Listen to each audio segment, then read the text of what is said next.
Halo. Pul. Oh.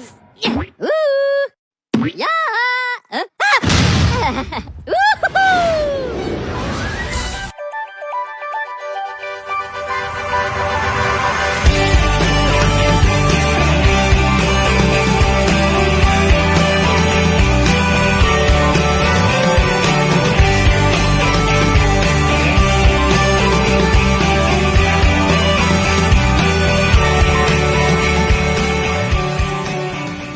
Apa itu akuntansi?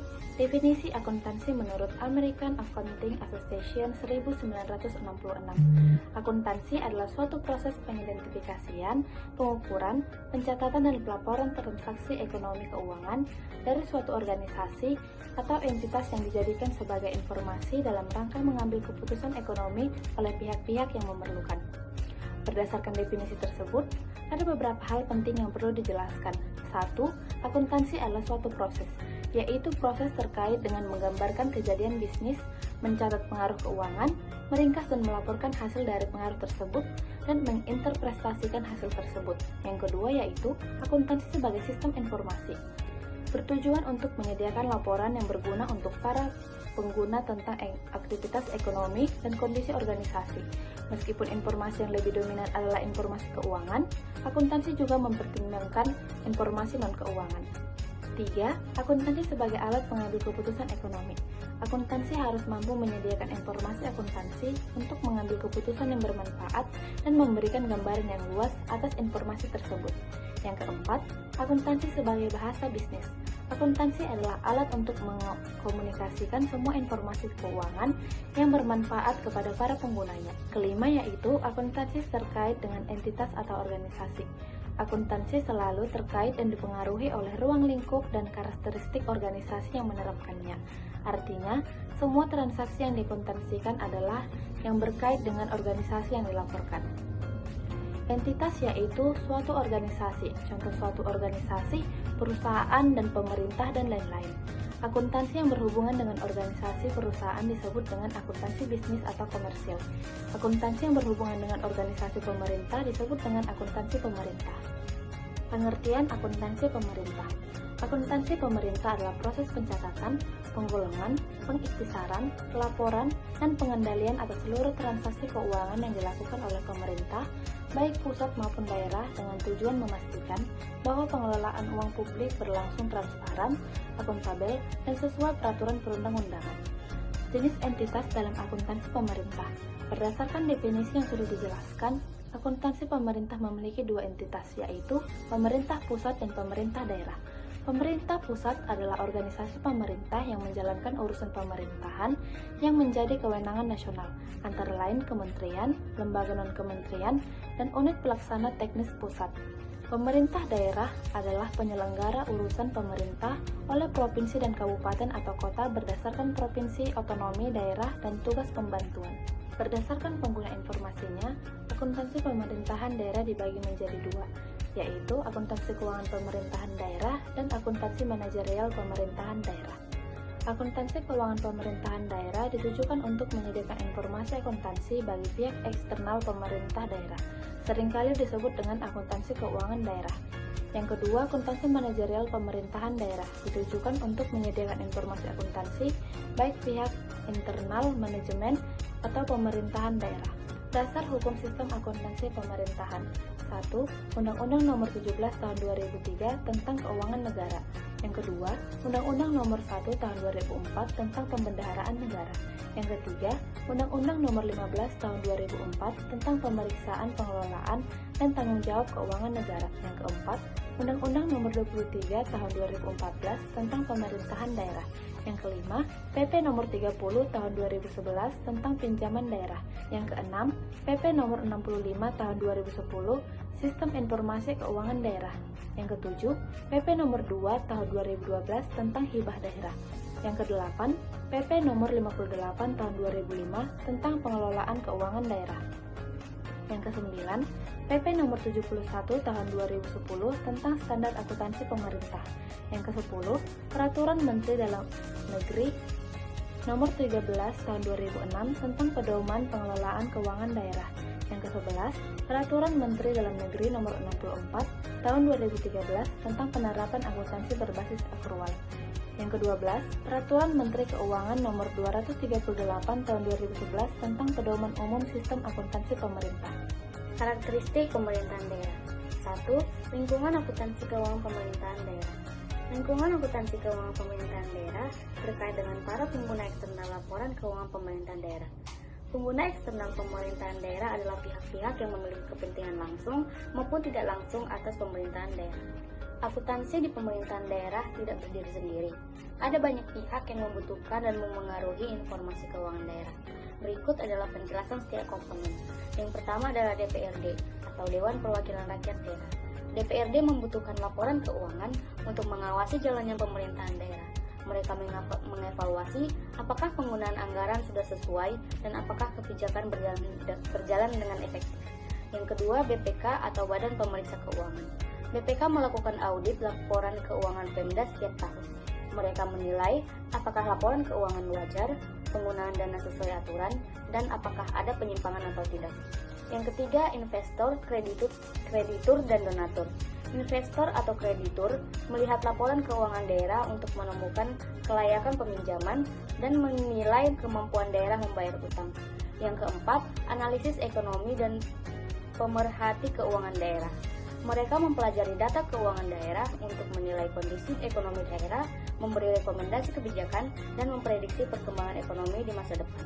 Yang kelima adalah rakyat atau masyarakat. Masyarakat berhak tahu bagaimana uang mereka digunakan. Informasi akuntansi daerah adalah membantu rakyat dalam mengevaluasi kinerja pemerintah, menilai transparansi dan akuntabilitas, dan membangun kepercayaan atau trust. Dan yang keenam adalah pemerintah pusat. Pemerintah pusat menggunakan laporan keuangan daerah untuk memberikan dana transfer, melakukan pembinaan dan pengawasan, dan menilai kinerja pengelolaan keuangan daerah. Yang ketujuh adalah Pemda lainnya. Pemerintah daerah lain dapat melihat laporan keuangan sebagai pembanding, bahan kerjasama antar daerah, dan contoh praktik pengelolaan keuangan yang baik. Yang kedua adalah entitas dan pelaku dalam akuntansi keuangan pemerintahan daerah. Pada dasarnya, entitas dalam akuntansi pemerintahan daerah dibagi menjadi dua macam, yaitu entitas akuntansi dan entitas pelapor.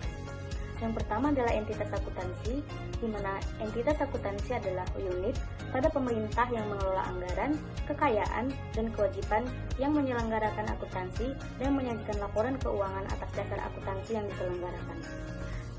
Entitas akuntansi dilaksanakan oleh unit kerja organisasi Pemda yang dipimpin oleh pengguna anggaran yaitu SKPD atau unit kerja setara SKPD entitas. Dan yang kedua adalah entitas pelaporan, di mana entitas pelaporan adalah unit pemerintah yang terdiri dari satu atau lebih entitas akuntansi atau seluruh pemerintah provinsi dan seluruh pemerintah kabupaten dan kota yang menurut ketentuan peraturan perundang-undangan wajib menyampaikan laporan pertanggungjawaban berupa laporan keuangan. Entitas pelaporan seluruh pemerintah provinsi dan seluruh pemerintah kabupaten dan kota dilaksanakan oleh SKPKD yang dipimpin oleh PPKD selaku BUD. Basis akuntansi pemerintahan daerah terkait dengan pengakuan. Pengakuan merupakan proses penetapan terpenuhinya kriteria pencatatan suatu kejadian atau peristiwa dalam catatan akuntansi sehingga akan menjadi bagian yang melengkapi unsur aset, kewajiban, ekuitas, pendapatan, LRA, belanja, pembiayaan, pendapatan LO, dan beban, sebagaimana akan termuat dalam laporan keuangan entitas pelaporan yang bersangkutan. Basis akuntansi pemerintahan terdiri dari cash basis atau basis kas, accrual basis atau basis accrual, modified cash basis atau basis kas modifikasian, dan modified accrual basis atau basis accrual modifikasi. 1. Basis kas. Basis kas adalah metode pengakuan transaksi di mana pendapatan dicatat ketika kas diterima dan beban dicatat ketika kas dibayarkan. Yang kedua adalah basis accrual. Basis accrual adalah metode pengakuan transaksi di mana pendapatan diakui ketika diperoleh dan beban diakui ketika terjadi, meskipun kas belum diterima atau dibayarkan. Yang ketiga adalah basis kas modifikasi. Basis kas modifikasi adalah pengembangan dari basis kas di mana transaksi pada dasarnya diakui saat kas diterima atau dibayarkan. Tetapi beberapa transaksi tertentu boleh dicatat secara akrual jika dianggap perlu untuk menghasilkan laporan yang lebih lengkap. Dan yang keempat adalah basis akrual modifikasi. Basis akrual modifikasi adalah pengembangan dari basis akrual, di mana pengakuan transaksi menggunakan prinsip akrual, tetapi tidak diterapkan secara penuh pada semua akun. Beberapa akun tertentu tetap dicatat secara khas. Kemudian kita masuk ke pembahasan prinsip dasar akuntansi pemerintahan daerah. Prinsip dasar akuntansi pemerintahan daerah terdiri dari 5. Yang pertama, prinsip dasar berbasis akrual, artinya pendapatan dan beban di dalam pemerintah itu diakui saat peristiwa ekonomi itu terjadi, bukan ketika uangnya benar-benar diterima atau dibayarkan. Yang kedua, akuntansi pemerintahan menerapkan asas kesinambungan entitas, yaitu pemerintah dianggap akan terus beroperasi dari tahun ke tahun, sehingga laporan keuangan dibuat secara berkelanjutan. Yang ketiga, informasi dalam laporan keuangan pemerintah juga harus memenuhi prinsip relevansi. Artinya, informasi tersebut harus bermanfaat dan bisa dipakai sebagai dasar pengambilan keputusan. Yang keempat, laporan juga harus andal atau dapat dipercaya, yaitu bebas dari kesalahan material dan disajikan sesuai kondisi sebenarnya. Dan yang terakhir yaitu laporan keuangan pemerintah harus bisa dibandingkan antar periode maupun antar instansi, sehingga pengguna laporan dapat melihat perbandingan kinerja keuangan dari tahun ke tahun maupun antar entitas pemerintahan. Materi selanjutnya yaitu standar akuntansi pemerintahan. Akuntansi pemerintahan di Indonesia juga menggunakan standar akuntansi pemerintah yang disusun dalam bentuk PSAP. Standar ini mengatur bagaimana proses pencatatan, pengakuan, dan penyajian setiap jenis akun dalam laporan pemerintah. PSAP ini terdiri dari beberapa bagian, diantaranya standar tentang laporan keuangan, laporan realisasi anggaran, laporan arus kas, catatan atas laporan keuangan, akuntansi persediaan, investasi, aset tetap, konstruksi dalam pengerjaan, akuntansi kewajiban, koreksi kesalahan, sampai dengan laporan keuangan konsolidasian. Selanjutnya, jika dilihat dari komponennya, laporan keuangan pemerintah terdiri dari beberapa bagian. Yang pertama, laporan realisasi anggaran yang berguna untuk membandingkan antara anggaran dan realisasi belanja atau pendapatan. Yang kedua, laporan operasional yang menyajikan informasi pendapatan operasional, beban, dan surplus atau defisit. Ketiga, laporan arus kas yang menjelaskan arus masuk dan arus keluar kas selama periode berjalan. Yang ketiga, neraca yang menunjukkan posisi aset, kewajiban, dan ekuitas akhir periode. Keempat, laporan perubahan ekuitas, dan yang terakhir yaitu catatan atas laporan keuangan yang berfungsi untuk menjelaskan rincian dan informasi tambahan dari laporan-laporan sebelumnya. Selanjutnya yaitu ciri-ciri akuntansi pemerintahan daerah. Terdiri dari yang pertama, tidak berorientasi laba. Yang kedua, kepemilikan pemerintah bersifat kolektif sesuai dengan konstituen. Yang ketiga, kontribusi keuangan tidak terkait secara langsung dengan pelayanan pemerintah. Yang keempat, keputusan kebijakan dan operasional dibuat oleh lembaga perwakilan di negara-negara penganut demokrasi. Yang kelima, keputusan atau kebijakan wajib dibuat secara terbuka. Yang keenam, dimungkinkan adanya pemakaian lebih dari satu jenis data. Dan yang terakhir yaitu bersifat kaku. Selanjutnya, akuntansi pemerintahan daerah menganut beberapa asas. Yang pertama, asas bruto. Asas bruto berarti bahwa seluruh penerimaan dan pengeluaran harus dicatat secara utuh, tanpa dilakukan saling hapus atau netting antara penerimaan dan pengeluaran. Yang kedua, asas dana umum, yaitu asas ini menyatakan bahwa seluruh penerimaan pemerintah daerah harus masuk ke dalam satu kas umum, yakni kas daerah, dan digunakan untuk membiayai seluruh pengeluaran daerah. Yang ketiga, asas dasar kas. Asas dasar kas adalah asas yang mengharuskan pencatatan pendapatan dilakukan saat kas diterima dan belanja dicatat saat kas dikeluarkan. Yang keempat, asas universalitas. Asas universalitas adalah asas yang mewajibkan setiap transaksi keuangan pemerintah daerah dicantumkan secara lengkap dalam APBD tanpa pengecualian. Kemudian kita masuk ke jenis transaksi dalam akuntansi pemerintahan daerah. Yang pertama, pendapatan daerah. Pendapatan daerah ialah semua bentuk penerimaan uang melalui rekening kas umum daerah yang menambah ekuitas dana. Pendapatan daerah merupakan hak pemerintah daerah dalam 1 tahun anggaran dan tidak perlu dibayar kembali oleh daerah. Adapun jenisnya terdiri dari pendapatan asli daerah atau PAD, dana perimbangan, dan pendapatan asli daerah yang sah. Yang kedua, belanja daerah. Belanja daerah ialah semua jenis pengeluaran dari rekening kas umum daerah yang dapat mengurangi ekuitas dana. Belanja daerah ini merupakan liabilitas daerah dalam 1 tahun anggaran dan tidak akan diperoleh pembayarannya kembali oleh daerah. Bentuk-bentuknya terdiri dari 2, yaitu bentuk langsung dan bentuk belanja tidak langsung. Yang ketiga, pembiayaan daerah. Pembiayaan daerah merupakan jenis pembiayaan yang meliputi semua transaksi untuk menutup defisit atau memanfaatkan surplus anggaran. Adapun yang termasuk pembiayaan daerah ini terdiri atas penerimaan biaya, pengeluaran pembiayaan, dan sisa atau kelebihan anggaran tahun sebelumnya. Yang keempat adalah transaksi selain kas. Transaksi selain kas ini meliputi serangkaian proses, mulai dari pencatatan, pengiktisaran, sampai dengan pelaporan keuangan yang berhubungan dengan semua transaksi atau kejadian selain kas, yang terdiri dari 1.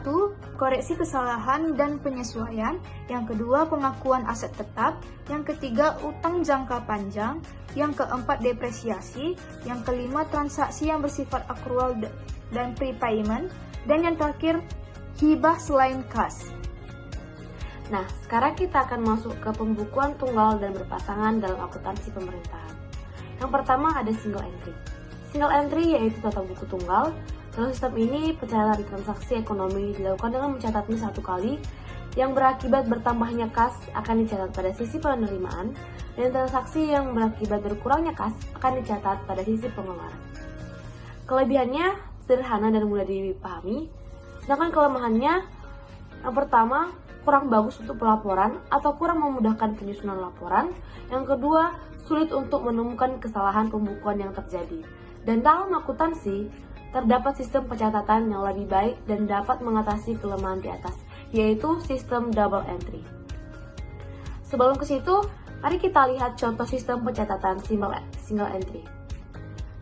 Kita dapat melihat bahwa dalam contoh ini, pajak restoran sebesar 2 juta, pajak reklame sebesar 1 juta, belanja pakaian dinas sebesar 1 juta. Jumlah bulan Februari 3 juta, di penerimaan, di pengeluaran 1 juta. Jumlah sampai dengan bulan Januari tidak ada, jumlah sampai dengan bulan Februari, penerimaan 3 juta, pengeluaran 1 juta. Sisa kas 28 Februari yaitu 3 juta dikurang 1 juta, totalnya 2 juta. Nah, sekarang kita akan masuk ke double entry. Double entry yaitu sistem tata buku berpasangan. Pencatatan dengan sistem ini disebut dengan istilah menjurnal. Dalam pencatatan tersebut ada catatan di sisi debit, di sebelah kiri, dan di sisi kredit di sebelah kanan. Setiap pencatatan harus menjaga keseimbangan antara sisi kiri dan sisi kanan, yang tidak lepas dari adanya persamaan dasar akuntansi. Nah, bisa kita lihat dalam contoh ini, bahwa piutang sebesar 3 juta di debit sama besarnya dengan pajak restoran 3 juta di kredit.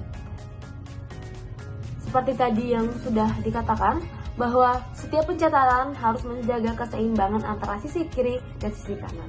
Dalam contoh ini, sisi debit dan kredit sama besarnya.